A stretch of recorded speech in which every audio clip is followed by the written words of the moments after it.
And we're off. Right, so Amy, thank you very much for just agreeing to hit record when it was totally not agreed that we was going to record this chat. This was just going to be the first chat to get to know each other. So Amy Buckley is a HR specialist that specialises in the plumbing and heating industry. We've booked a one-to-one to have a chat, mostly about how the budget is affecting um, our industry and how we can afford apprentices and how we can afford engineers. And Yeah, it started getting a little bit interesting, that conversation. yeah, I just stopped her and said, "Hey, so that let's just record this because the budget was 2 days ago. It's hot." And you know more about paying people than what I do. So, Amy, yeah. over to you. 60 seconds, elevator pitch. Tell us about how you help the industry. Thank you. Yeah, so my whole career experience is in HR, and I know HR has a bit of a reputation for kind of being stuffy, a bit corporate, depending on your experience of HR. But I believe really strongly kind of the impact that really great HR support can have on a business. I think for me, it's a complete no-brainer. One of the biggest costs that most businesses have is their people, and to get the biggest return on that investment in people, there's some really easy stuff that you can do and some less easy stuff that you can do, that really enhances the experience that those employees have, which in turn yields kind of such a better outcome for everybody. So kind of some of the stuff I'm involved with is kind of from the whole employee life cycle really, but from the point of attracting really great people into business and onboarding them so they really get kind of bought into your purpose, vision, values, and then kind of everything in between. So how you get the best results out of those people through performance management, training and development, just having really great kind of basic conversations, I suppose, that sometimes don't happen, and how to kind of reward and recognize the hard work that people give you, and kind of make sure you can keep getting that kind of on repeat. And I think the thing as well from kind of a business perspective is some of that stuff, I think, depending on who you speak to, is seen as a bit tea and tampons and that kind of thing. Maybe not so in the heating industry, but for me, your people are your biggest asset, and I think if you can leverage them in the right way, the impact that has on your business and your financial performance. If you've got a group of people in your team that are brand ambassadors for the place that you run, that's only going to be a great thing for kind of your customers, as well as kind of your business. So not sure if that was 60 seconds, but No, hopefully it was it's slightly given over you a bit of 60 an seconds, overview. but brilliant. Right, so what's prompted me to really hit record is I asked a question. We all just started speaking like 5 minutes ago, but we spoke about the budget and we breached on, well, what is the real cost of of an apprentice and what is the real cost of an engineer, and then Amy is massively passionate about apprentices. I'm really passionate about trying to help apprentices. However, from a business perspective, I'm also like want to help the apprentices. Can see that there's a real problem within, not just within the heating industry, but within the trade industries. But I also sit on the other side of the fence and thinking, as a small business owner, the costs of having a team just keep going up and up and up, and to some extent, how difficult is that to pass that on to the end user, the customer, Yeah, with everything else that's going on in the industry. So that's the point where I said, hey, we need to record this because yeah, I think it'll be a real interesting conversation. So let's just start there. And what I want to point out that watching on social media, watching everybody saying, can't afford staff, can't take on apprentices, even getting rid of apprentices. What I'll yeah, say is this happens every year. hmm, It's not, oh, it's the government. yeah, Well, yeah, it's always the government, but it's a different government this time that's doing the same thing that has happened as far back as I can remember. My first yeah, apprentice, I think, was 2014. I guess I'm going to say £2.40 an hour. yeah. A guess. Child And labour. now it is, within, trying to think what year what we're 10 years. 10 years on. 10 years on, it has tripled in Yeah, cost to now expecting to be £7.55. I think is what I saw. So Amy, yeah, over to you. You're very passionate about the opportunity to bring in apprentices. yeah, Talk me yeah. through it I, from an HR point of view. Why do you think heating businesses should be investing in apprentices? I think for me, my partner runs a heating business himself, and having kind of seen him go through kind of some of the pain, I suppose, that some people typically associate with hiring people, full stop, but specifically kind of apprentices. For me, there's such an opportunity. I think there's the idea that you get to kind of take someone fresh and really kind of mold them into kind of your way of doing things, I suppose, but really getting someone on board right from the beginning and really getting them to understand kind of the way you do things, get that passion and kind of that loyalty. Whereas, like I said, seen some things myself on social media in the last couple of days where people are, kind of suggesting that they're going to just kind of fire their apprentices and replace them with fully qualified guys, which, as I mentioned to you earlier, Tommy, makes sense. And if you think about kind of the pounds it's going to cost you to do that, and why would you not trade in that for more experience for the same amount of money? I think what you miss in that scenario is, having an apprentice who's really eager to learn, kind of that they're in a stage of their life where kind of they're a sponge. They want to keep taking on information, they want to learn more things, they're eager to progress. They really value the opportunity. And I think, you can swap that out for somebody who might have kind of 10 or 15 years experience. That might be the same person who's willing to jump ship from you again in 6 to 12 months' time if someone else offers them, a slight pay increase. That you're not always guaranteed. You might be guaranteed a level of experience for a period of time. What I don't think you can, which you can never guarantee to a degree, but I think you're much more likely from apprentices to get kind of someone who's going to be with you for a long haul. You've kind of invested in them, you've demonstrated to them your commitment to them and their career and their growth. And what you've got is a really great pipeline of talent. There's all kind of things that, with the different products that are on the market now with heat pumps and the changes in technology and stuff like that. If you've got a captive audience of apprentices who are kind of really on the ball with that, really keen to learn, really involved in it, for me, just to view the worth of an apprentice in terms of the amount of money it costs you in your bank every month is a really short-sighted way of kind of looking at your workforce and like the long-term future of making sure that you've got the right people in the right roles in your organisation to kind of give you the best financial results. Well, financial results Yeah. and reputation, as an employer. If you're the person that's kind of sacking off your apprentices every time you've got to pay them a little bit more, are you going to get a bit of a bad rap for kind of as a local employer, which people do kind of take into consideration, I suppose. So yeah, for me, it's looking at it in terms of pounds and pence of salary is a really short-sighted way of looking at it, I think, and there's a really great opportunity to cultivate a workforce using apprentices, I would say. I agree. In my history, so you don't really know too much about my history, but it's good to have this conversation like literally live. We Yeah, jumped on. A message came through a couple of days ago, said, "Hey, should we have a chat?" And 5 minutes later, we're pressing record. So our company trained up at last count. I think it was 14 qualified engineers. I can't remember if that 14 includes the two lads that we took on from the start as apprentices. We had five apprentices, like 17, 18 year olds, and a hell of a lot of ACS people. That for me was how we built the workforce. That for me, you've picked on a word that I've always liked to explain to people is developing the culture of the business. Our mm-hmm. culture was customer service.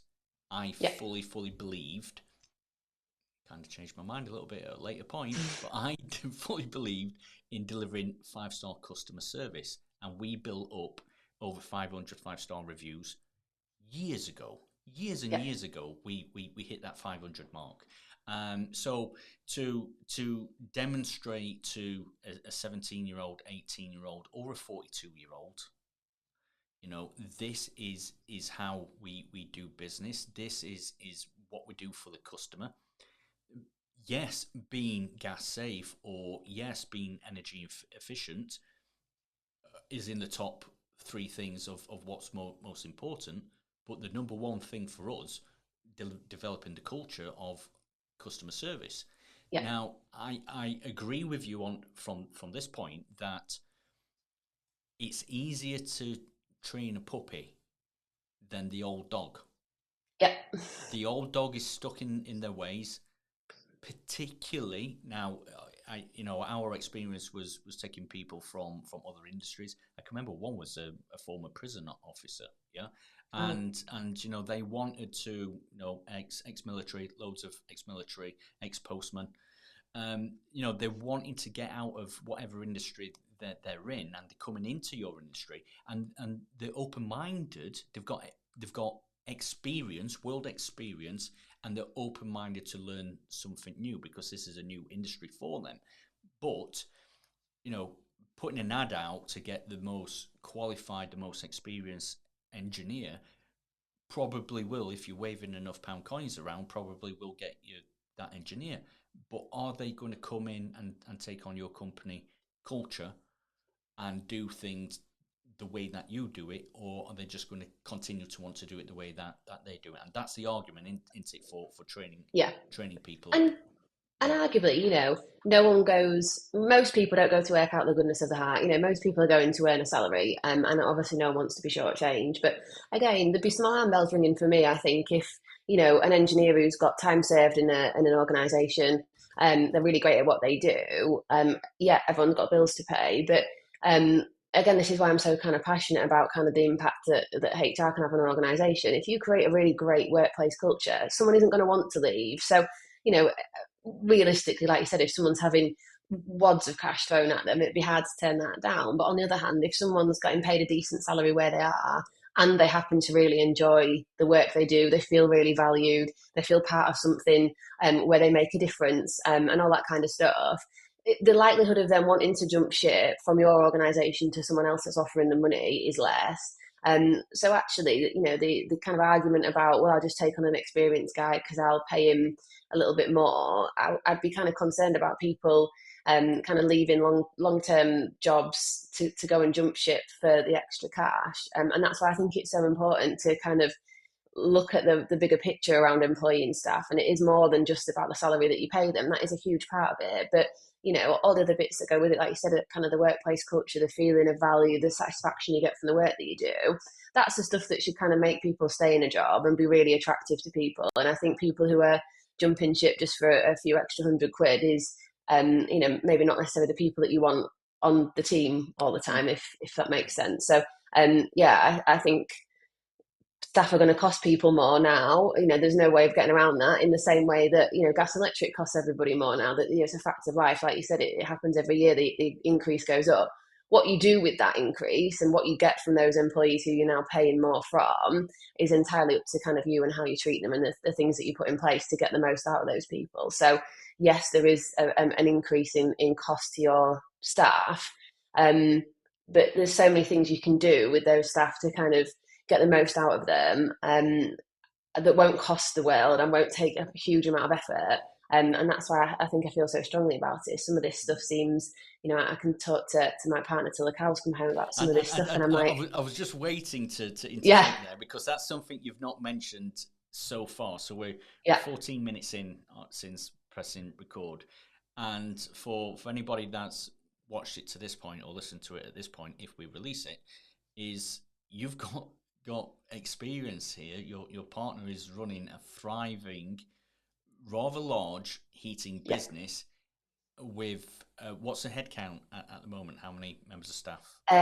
Probably about 15 or 16 now, I think. Not all engineers. There's, a bit of an infrastructure around that, but Hmm. 5 or 6 engineers, an electrician, some apprentices, and then some office staff in the background as well. And how far back is it since he was a sole trader? I think 5 years. That's it. So yeah, Yeah. he's been sole trader for about 5 years ago, and in the last 4 years, I think he took his first person on, and it was him and one other guy slinging some boilers in. And then about 3 years ago, I think he started to increase the team. And don't get me wrong, it's gone right up. I think at one point there was kind of 20 plus people, and that has come back down a little bit for various different reasons. But yeah, at a point where there's still a significant number of people to manage, and 3 apprentices that are at college 1 day a week. And I think the conversations we've had is the idea that the apprentices still get paid their full wage, and we lose them for a day a week and they have to go to college, and how's that fair, that kind of stuff. And I think as a business owner, on paper it does seem frustrating that you're paying, you wouldn't pay your engineers 5 days of salary to only work 4 days. But the thing that you get at the end of it, kind of the level of kind of commitment and enthusiasm in theory that you should get from an apprentice is, for me, vastly outweighs kind of the 1 day a week that you kind of lose them at college for what you'll get in return. And I think the biggest issue that my partner has is, your diary's booked up with customers, especially this time of year. He's got 5-6 engineers that are fully booked. It takes for one of those to have a sick day, and all of a sudden the whole week's thrown out for everybody. Or it takes one person to have some kind of issue that they can't come in, or all of a sudden everyone wants to take the same time off, that kind of thing. If you've got a really great pipeline and a succession plan in place where you've got apprentices that are learning from those people that understand your way of doing things, you've got such a fantastic safety net there for your business, to mean that you've always got some kind of cover or something to fall back on. And that in 6, 12, 18 months, whenever it is, you're going to have another fully qualified engineer that you're not, hopefully, less likely to lose to kind of the competition, because they've kind of got that commitment to you. So it's like a conveyor belt, really, isn't it? Yeah, completely. And you're planning business growth around, and I'm not sure whether this is the right thing to do, but what I like about this is you're planning business growth out of a long-term strategy, i.e. slowly. Yeah. It's not a case of, we're busy, we need to go and get another engineer, right? And there's 40, 50 grand plus van, plus all the other costs. And don't forget, most engineers need a labourer to come with them. They need an apprentice to come with them if we're in the install game. Obviously, if we're in service and repair, maybe not. I like that part, that it is long term. The negative out of this is, I've said this many times when I've been looking at social media, that people are like talking about, I've got a 2nd-year apprentice, and in 1 year's time he'll be qualified for this, in 2 years' time be qualified for this, and they're like pinning all their hopes and dreams of business development around this one kid. 18, 20 years old. And the thing is, I'm not going to use that word that I was going to use, what I've thought of in the past. They are people, they're not yours. They are not yours. You've trained them up, and they are free people to take that education and to take that experience, and then at the end of 4 years go and work for a national company, or say, right, thank you very much, I'm going to Australia, you've been to Australia, I've been to Thailand. Young people, they want to travel, so to pin all your business development about increasing capacity is when that one person is qualified. It can come unstuck. It's a risk, and I think that again, this is kind of sound like a broken record in our house for this all the time. And it's that idea that I absolutely agree with you, Tommy. People have got their own free will, and you absolutely cannot predict what people might decide to do with their lives, what might crop up for them kind of during the course of their lives.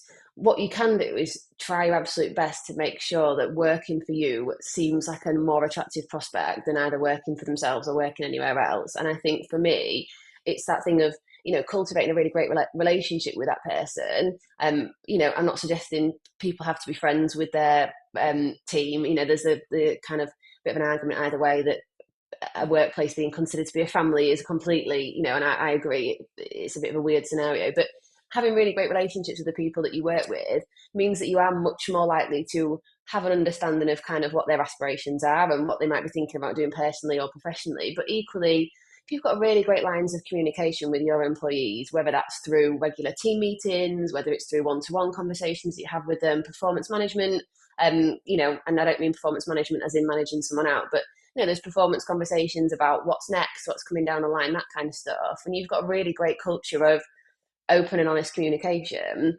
It is a risk to pin all your hopes on that one person. I absolutely agree. You can dilute the risk or mitigate the risk by having some really great kind of systems, processes set up in the organization to make some of this stuff much more kind of predictable and manageable, kind of as and when it does happen. Mm. So yeah, I think from kind of my perspective from HR and kind of the whole culture piece, if you can create that culture of kind of openness and transparency, so people can kind of share with you, look, do you know what, maybe I'm unhappy, or maybe this thing's coming up or that thing's coming up, rather than someone saying, I found a new job, I'm off next week. You can't stop that person from leaving, but what you can do is manage the risk around that person leaving to your Mm. organization. And I think, I don't know why it seems so tricky, I think, for some people to kind of get those, what I would say are quite easy communication points in. And I don't, maybe that's 'cause I'm a woman and I like talking, and I would just sit and do it all day. But yeah, I think that, I get the point completely there, but I think there's so many things to do to kind of manage that risk, that would help the business as a whole and the whole workplace culture. So yeah, I agree. But I think there's definitely things to be done around that kind of stuff of putting all your eggs in one basket. So what I would like to get after this call, because I'm aware people's attention span. What I'd like to see is, can we knock up a very simple to understand Excel spreadsheet that shows. I was thinking about this yesterday actually. That shows this is the real life cost implication. By the way, am I correct that this increase in overheads doesn't happen until April 25? Yeah, there is a delay. It's not Yeah, so we've instant. got 6 months notice Yeah, to plan for this. So it's kicking in April 25. This is this is how much an official apprentice, it's their first year hmm in their apprenticeship, regardless of what their age is. This is the cost for the what's the next setup from that? It's 18 to 19 year olds. Yeah, yeah, and then obviously 21-year-olds living wage. This is the cost of minimum wage or living wage. This is the cost of national insurance contributions, hmm and this is the cost of what's that fee that's come down? Forgive me for not having my notes up at the side. It's hidden to the side. I just can't find it. The thing that's come down from £9,300 to £5,000. That's got to be factored in. But another yeah, point that you said is the cost of the apprentice to go to college yeah, one day a week. yeah. That's got to be And the factored in. restrictions, we've had this conversation all the time. I think it depends on the age of your apprentice. They're capped at a certain number of hours they can work per week, the opportunity to earn overtime. One of the challenges that my partner's got at the moment is he's got engineers that are kind of on 45-hour contracts and the opportunity to earn overtime, whereas apprentices who aren't insured on the van insurance because they're all 18, 19 years old, for example, and it costs a fortune to get them insured on the van insurance, they're always with a qualified engineer, but they're capped on the amount of hours that they can do, and kind of managing that around scheduling and kind of Mm, some of the implications around kind of logistically how many hours the apprentices can work versus how many hours the engineers can work in kind of the busiest time of the year, is a little bit of a headache, absolutely. So yeah, I think definitely something to consider around how that's managed moving forward. So beyond this Excel sheet that I really want to see, because I want to see hmm to the pound, what do these come April? Yeah, What do these people cost? Not just by the hour, which is a statement that comes out, but we want to hmm see by the week, yeah, taken away if it's an apprentice that they've got to go off one day a week, by the month, and an annual cost per yeah, head, I'd like to see that, because I'm sure lots that it make it really, really, really simple for other people to go, now I can get it. Now, an interesting fact is, if we were to actually say, well, this is what it was 2 years ago, Hmm. and this is what it was 2 years before that, and now we can see that this is going up, and we can look ahead and say, this is what's going to be happening in our business Yeah. in In 2027. yeah.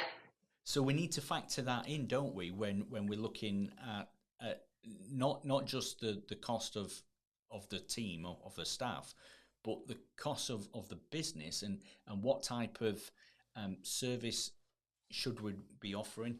What sort of Yeah. products should we be offering? A lot of talk in the industry about moving towards heat pumps.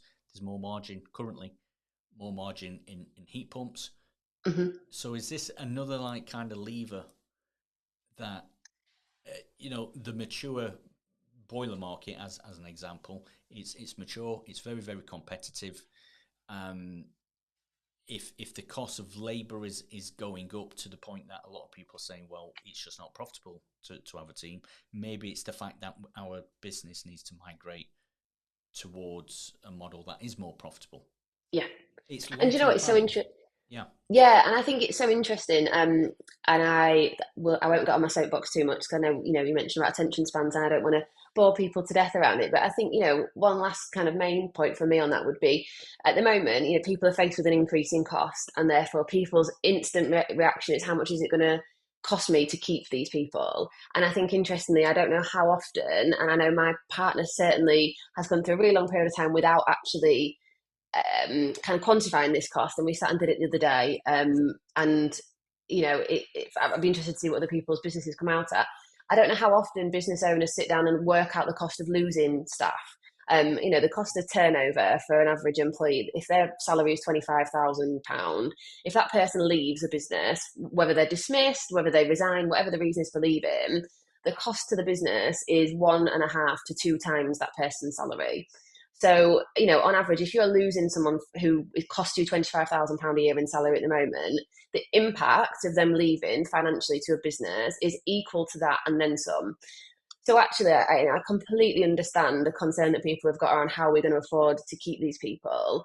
I think the way of looking at it is, how are we going to afford to lose these people? I think the impact on, there's a really obvious impact in terms of loss of productivity and downtime and all that kind of stuff. Re-recruitment, if you are going to re-replace, whether you're replacing with an apprentice or a more qualified engineer, there is still a cost. And Um, the the agency, yeah, and if you've got an agency involved, agency want their Astronomical, yeah. 10%.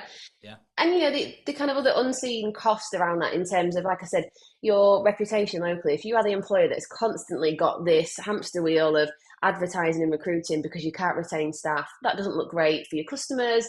You don't want people saying, "Oh, I'd get my boiler fitted by ABC Plumbing, but I hear they don't treat the staff very well, and I don't really want to support that." There's a wider implication, I think, to having a high level of turnover. But if nothing else, as one single measure of or driving factor to consider, the cost of losing staff is much more significant, I think, than people realise. And I think, when faced with the current situation of considering whether to keep staff and apprentices, I think, flip it on its head and think about, actually, can we afford to lose staff, whether you're replacing them with a like for like or someone different? There is still going to be a cost to that. Whether you think, actually, I'm trading 20 grand a year apprentice for a 25 grand a year. I mean, I know you're not going to get a gas engineer on 25 grand, but, and I'll get more Part time. experience. Yeah, Yeah. that might be true.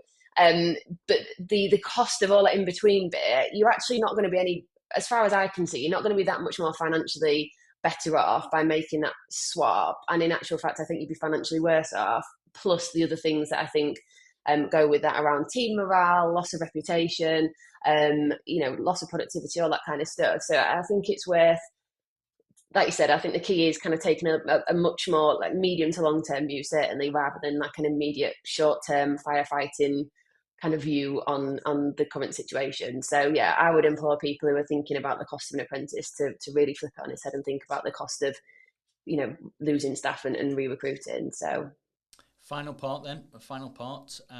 So if anybody watching this video, listening to this, if it ends up being a podcast, who knows what we're going to do?